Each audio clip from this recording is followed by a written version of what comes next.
नमस्कार मित्र आणि मैत्रिणींनो, आज आपण श्री स्वामी समर्थांचा खूप शक्तिशाली ऋणमुक्त मंत्र असा ऐकणार आहोत।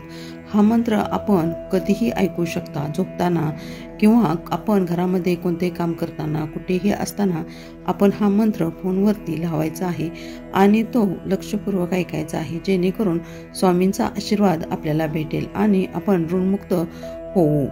या ऋणमुक्त मंत्रांचा अनेक लोकांना देखील फायदा झालेला आहे। आपल्याला कोणतेही संकट असेल तर पैशांची अडचण असते, पैशांच्या अडचणी निर्माण होतात। या पैशाच्या अडचणी दूर होण्यासाठी हा मंत्र खूप प्रभावशाली आहे। हा मंत्र आपण 108 वेळा नक्की ऐकावा, जेणेकरून आपल्याला याचा नक्की फायदा होईल। आपण नित्यनेमित हा मंत्र ऐकल्याने आपले सर्व इच्छा पूर्ण होतात, ऋणमुक्त आपण होतो आणि स्वामींचा आशीर्वाद आपल्याला प्राप्त होतो। म्हणून आपण स्वामींचे कोणतेही मंत्र 108 वेळा ऐकल्याने आपल्याला स्वामींचा आशीर्वाद प्राप्त होतो। अशाच प्रभावशाली मंत्र आम्ही दररोज पाठवत असतो, हे तुम्ही दररोज ऐकावे, जेणेकरून आपल्या घरातील निगेटिव्हिटी निघून जाते। आणि या चॅनेलला लाईक करा, शेअर करा, सबस्क्राईब करा, जेणेकरून तुम्हाला स्वामींचा आशीर्वाद देखील प्राप्त होईल। असेच स्वामींचे मंत्र ऐकावेत। ओम श्री ऋणमुक्तेश्वराय नमः। ओम श्री स्वामी समर्थाय नमः। ओम श्री ऋणमुक्तेश्वराय नमः। ओम श्री स्वामी समर्थाय नमः। ओम श्री ऋणमुक्तेश्वराय नमः। ओम श्री स्वामी समर्थाय नमः। ओम श्री ऋणमुक्तेश्वराय नमः। ओम श्री स्वामी समर्थाय नमः। ओम श्री ऋणमुक्तेश्वराय नमः। ओम श्री स्वामी समर्थाय नमः। ओम श्री ऋणमुक्तेश्वराय नमः। ओम श्री स्वामी समर्थाय नमः। ओम श्री ऋणमुक्तेश्वराय नमः। ओम श्री स्वामी समर्थाय नमः। ओम श्री ऋणमुक्तेश्वराय नमः। ओम श्री स्वामी समर्थाय नमः। ओम श्री ऋणमुक्तेश्वराय नमः। ओम श्री स्वामी समर्थाय नमः। ओम श्री ऋणमुक्तेश्वराय नमः।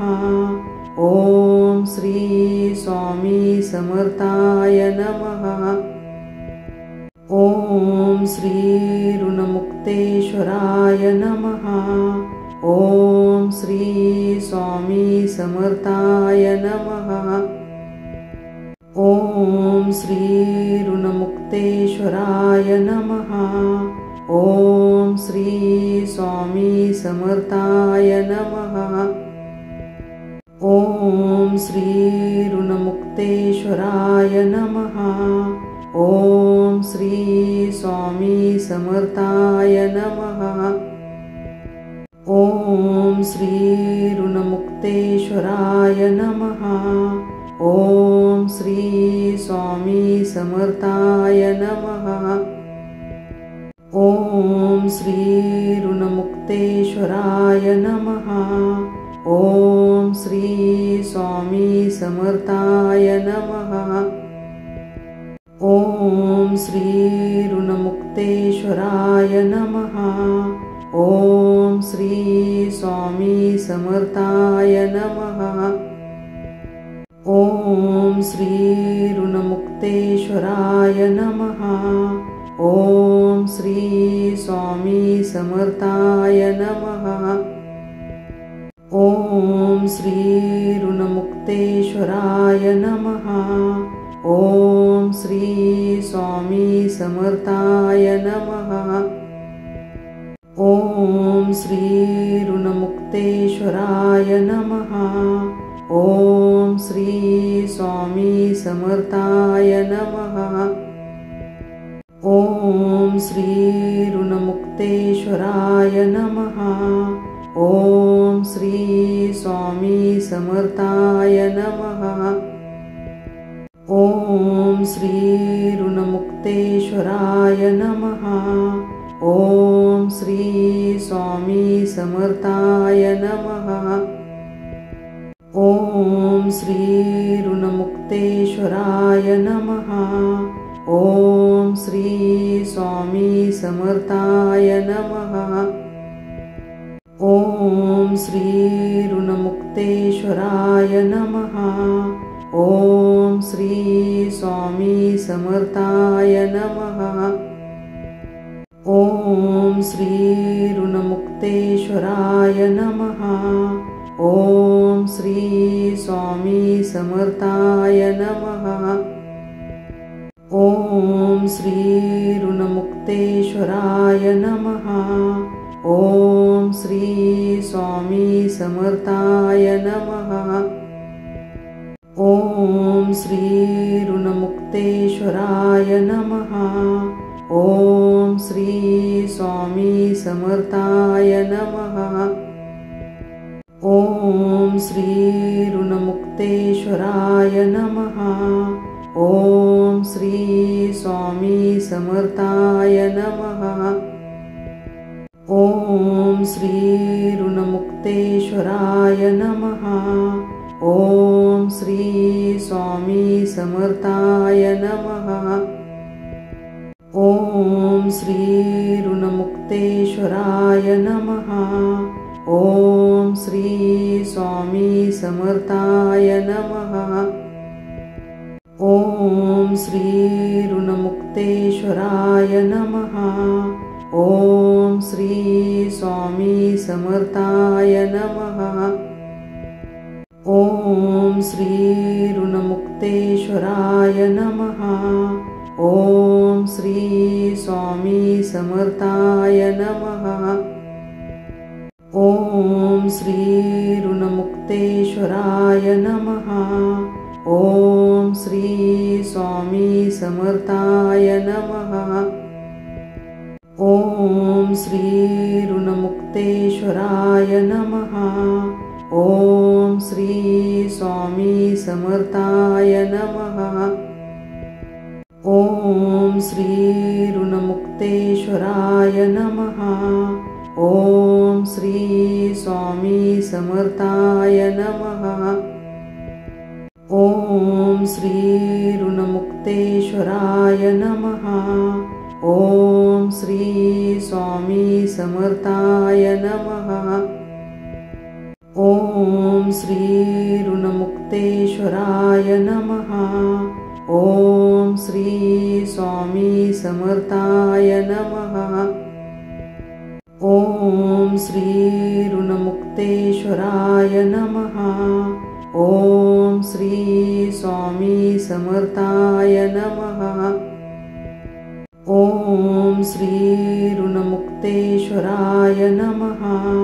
ओम श्री स्वामी समर्थाय नमः। ओम श्री ऋणमुक्तेश्वराय नमः।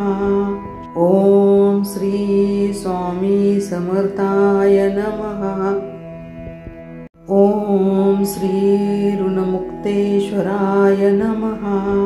ओम श्री स्वामी समर्थाय नमः। ओम श्री ऋणमुक्तेश्वराय नमः। ओम श्री स्वामी समर्थाय नमः। ओम श्री ऋणमुक्तेश्वराय नमः। ओम श्री स्वामी समर्थाय नमः। ओम श्री ऋणमुक्तेश्वराय नमः। ओम श्री स्वामी समर्थाय नमः। ओम श्री ऋणमुक्तेश्वराय नमः। ओम श्री स्वामी समर्थाय नमः। ओम श्री ऋणमुक्तेश्वराय ऋणमुक्तेश्वराय नमः। ओम श्री स्वामी समर्थाय नमः।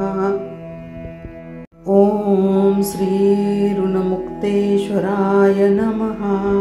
ओम श्री स्वामी समर्थाय नमः। ओम श्री ऋणमुक्तेश्वराय नमः। ओम श्री स्वामी समर्थाय नमः। ओम श्री ऋणमुक्तेश्वराय नमः।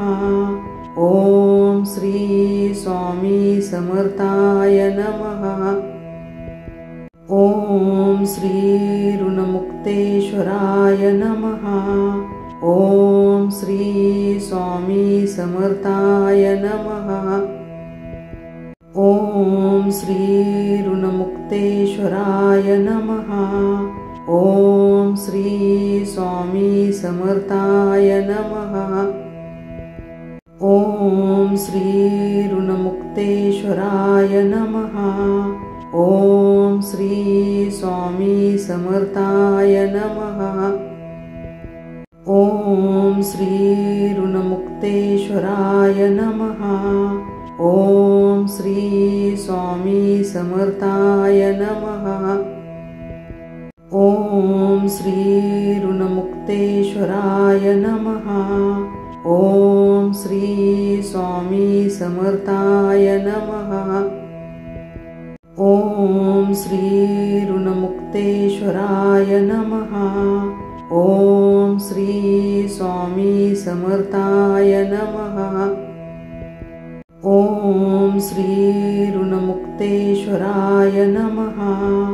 ओम श्री स्वामी समर्थाय नमः। ओम श्री ऋणमुक्तेश्वराय नमः। ओम श्री स्वामी समर्थाय नमः। ओम श्री ऋणमुक्तेश्वराय नमः। ओम श्री स्वामी समर्थाय नमः। ओम श्री ऋणमुक्तेश्वराय नमः। ओम श्री स्वामी समर्थाय नमः। ओम श्री ऋणमुक्तेश्वराय नमः। ओम श्री स्वामी समर्थाय नमः। ओम श्री ऋणमुक्तेश्वराय नमः। ओम श्री स्वामी समर्थाय नमः। ओम श्री ऋणमुक्तेश्वराय नमः। ओम श्री स्वामी समर्थाय नमः। ओम श्री ऋणमुक्तेश्वराय नमः। ओम श्री स्वामी समर्थाय नमः। ओम श्री ऋणमुक्तेश्वराय नमः। ओम श्री स्वामी समर्थाय नमः। ओम श्री ऋणमुक्तेश्वराय नमः। ओम श्री स्वामी समर्थाय नमः। ओम श्री ऋणमुक्तेश्वराय नमः। ओम श्री स्वामी समर्थाय नमः। ओम श्री ऋणमुक्तेश्वराय नमः। ओम श्री स्वामी समर्थाय नमः। ओम श्री ऋणमुक्तेश्वराय नमः। ओम श्री स्वामी समर्थाय नमः। ओम श्री ऋणमुक्तेश्वराय नमः। ओम श्री स्वामी समर्थाय नमः। ओम श्री ऋणमुक्तेश्वराय नमः। ओम श्री स्वामी समर्थाय नमः। ओम श्री ऋणमुक्तेश्वराय नमः। ओम श्री स्वामी समर्थाय नमः। ओम श्री ऋणमुक्तेश्वराय नमः। ओम श्री स्वामी समर्थाय नमः। ओम श्री ऋणमुक्तेश्वराय नमः। ओम श्री स्वामी समर्थाय नमः। ओम श्री ऋणमुक्तेश्वराय नमः। ओम श्री स्वामी समर्थाय नमः। ओम श्री ऋणमुक्तेश्वराय नमः। ओम श्री स्वामी समर्थाय नमः। ओम श्री ऋणमुक्तेश्वराय नमः। ओम श्री स्वामी समर्थाय नमः। ओम श्री ऋणमुक्तेश्वराय नमः। ओम श्री स्वामी समर्थाय नमः। ओम श्री ऋणमुक्तेश्वराय नमः। ओम श्री स्वामी समर्थाय नमः। ओम श्री ऋणमुक्तेश्वराय नमः। ओम श्री स्वामी समर्थाय नमः। ओम श्री ऋणमुक्तेश्वराय नमः। ओम श्री स्वामी समर्थाय नमः। ओम श्री ऋणमुक्तेश्वराय नमः। ओम श्री स्वामी समर्थाय नमः। ओम श्री ऋणमुक्तेश्वराय नमः। ओम श्री स्वामी समर्थाय नमः। ओम श्री ऋणमुक्तेश्वराय नमः। ओम श्री स्वामी समर्थाय नमः। ओम श्री ऋणमुक्तेश्वराय नमः। ओम श्री स्वामी समर्थाय नमः। ओम श्री ऋणमुक्तेश्वराय नमः। ओम श्री स्वामी समर्थाय नमः। ओम श्री ऋणमुक्तेश्वराय नमः। ओम श्री स्वामी समर्थाय नमः। ओम श्री ऋणमुक्तेश्वराय नमः। ओम श्री स्वामी समर्थाय नमः। ओम श्री ऋणमुक्तेश्वराय नमः। ओम श्री स्वामी समर्थाय नमः। ओम श्री ऋणमुक्तेश्वराय नमः। ओम श्री स्वामी समर्थाय नमः। ओम श्री ऋणमुक्तेश्वराय नमः। ओम श्री स्वामी समर्थाय नमः। ओम श्री ऋणमुक्तेश्वराय नमः। ओम श्री स्वामी समर्थाय नमः। ओम श्री ऋणमुक्तेश्वराय नमः। ओम श्री स्वामी समर्थाय नमः। ओम श्री ऋणमुक्तेश्वराय नमः। ओम श्री स्वामी समर्थाय नमः। ओम श्री ऋणमुक्तेश्वराय नमः। ओम श्री स्वामी समर्थाय नमः।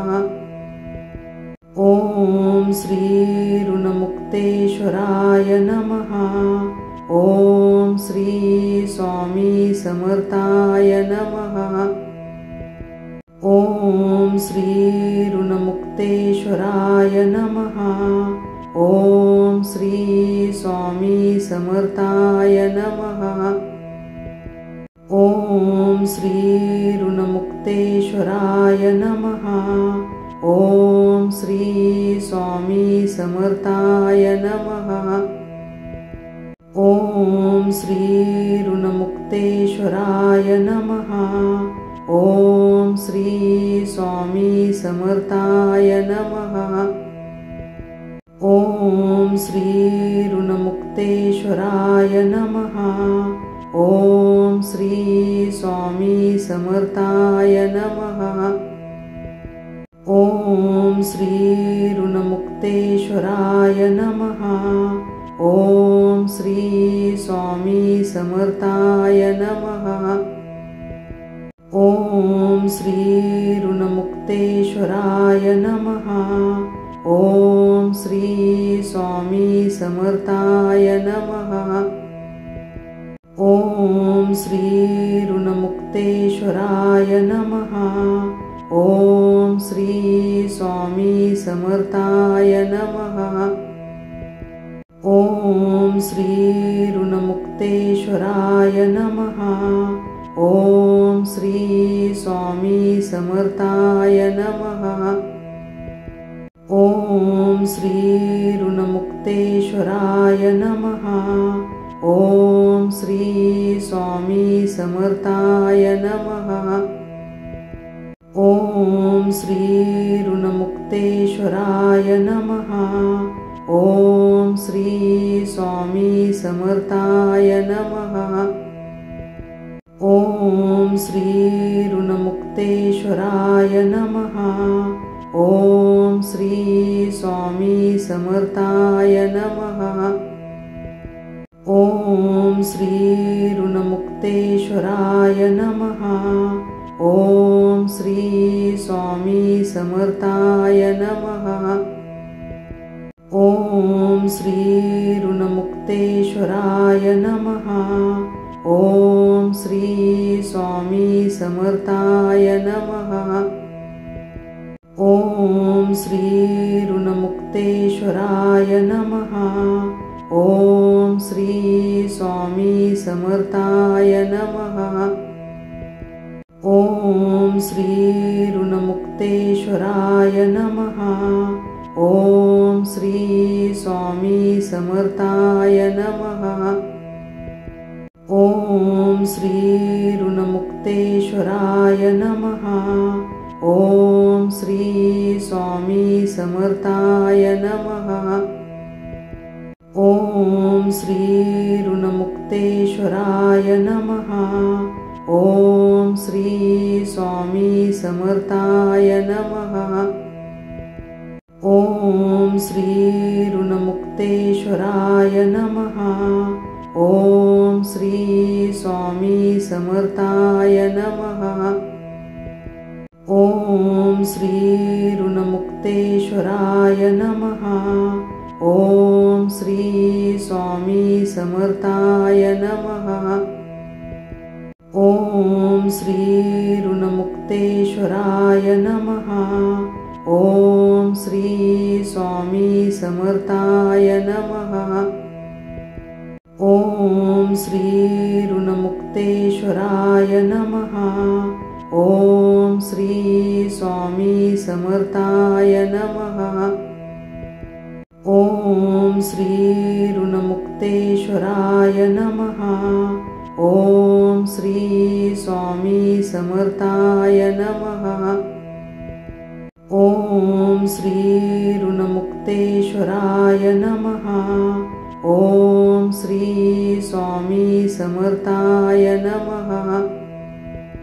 ओम श्री ऋणमुक्तेश्वराय नमः। ओम श्री स्वामी समर्थाय नमः। ओम श्री ऋणमुक्तेश्वराय नमः। ओम श्री स्वामी समर्थाय नमः। ओम श्री ऋणमुक्तेश्वराय नमः। ओम श्री स्वामी समर्थाय नमः। ओम श्री ऋणमुक्तेश्वराय नमः। ओम श्री स्वामी समर्थाय नमः। ओम श्री ऋणमुक्तेश्वराय नमः।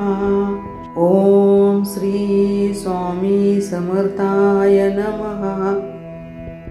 ओम श्री ऋणमुक्तेश्वराय नमः।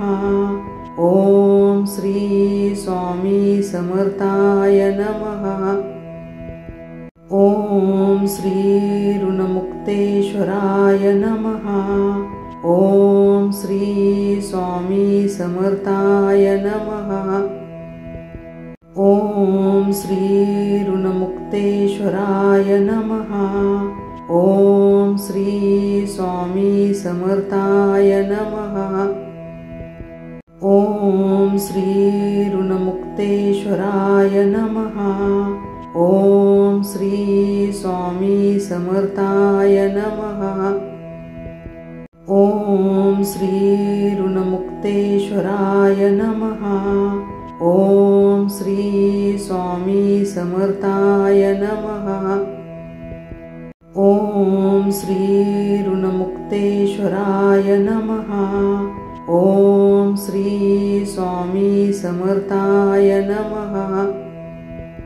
ओम श्री ऋणमुक्तेश्वराय नमः। ओम श्री स्वामी समर्थाय नमः। ओम श्री ऋणमुक्तेश्वराय नमः। ओम श्री स्वामी समर्थाय नमः। ओम श्री ऋणमुक्तेश्वराय नमः। ओम श्री स्वामी समर्थाय नमः। ओम श्री ऋणमुक्तेश्वराय नमः। ओम श्री स्वामी समर्थाय नमः। ओम श्री ऋणमुक्तेश्वराय नमः। ओम श्री स्वामी समर्थाय नमः। ओम श्री ऋणमुक्तेश्वराय नमः। ओम श्री स्वामी समर्थाय नमः। ओम श्री ऋणमुक्तेश्वराय नमः। ओम श्री स्वामी समर्थाय नमः।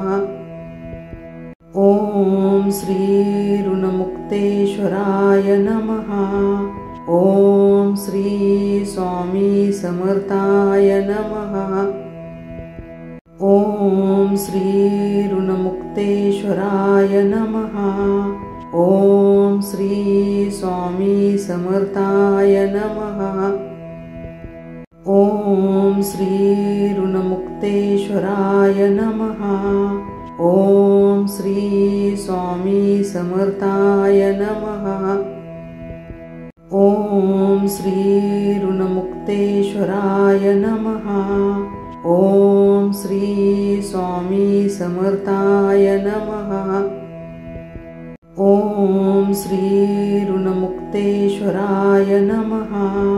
ओम श्री स्वामी समर्थाय नमः। ओम श्री ऋणमुक्तेश्वराय नमः। ओम श्री स्वामी समर्थाय नमः। ओम श्री ऋणमुक्तेश्वराय नमः। ओम श्री स्वामी समर्थाय नमः।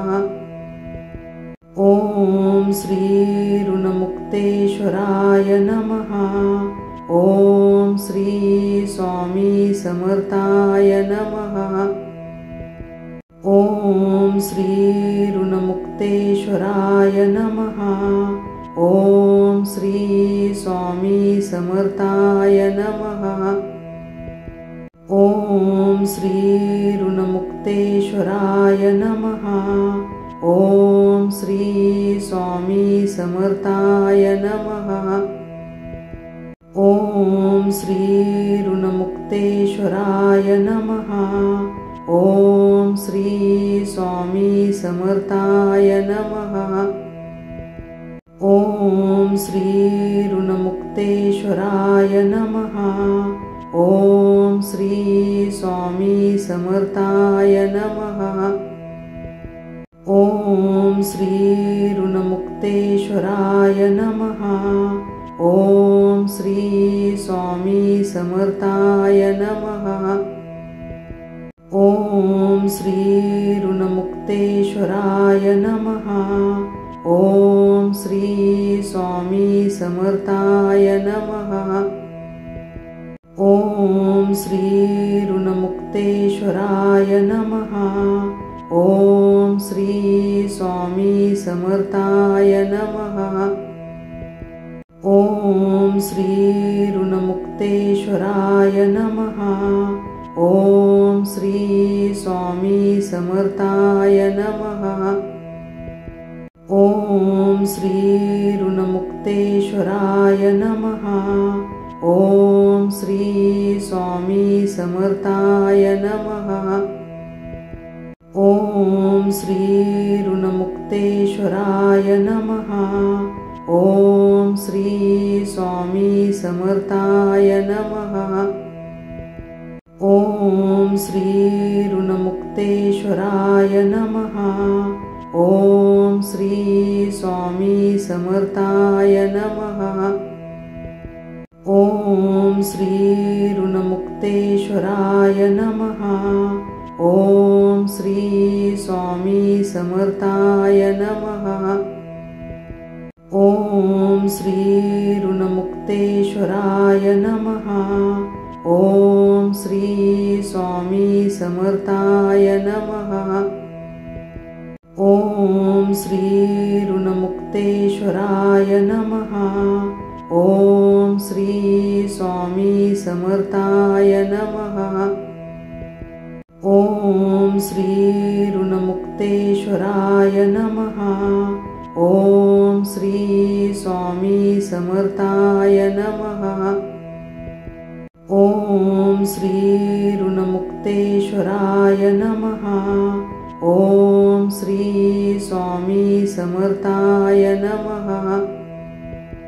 ओम श्री ऋणमुक्तेश्वराय नमः। ओम श्री स्वामी समर्थाय नमः।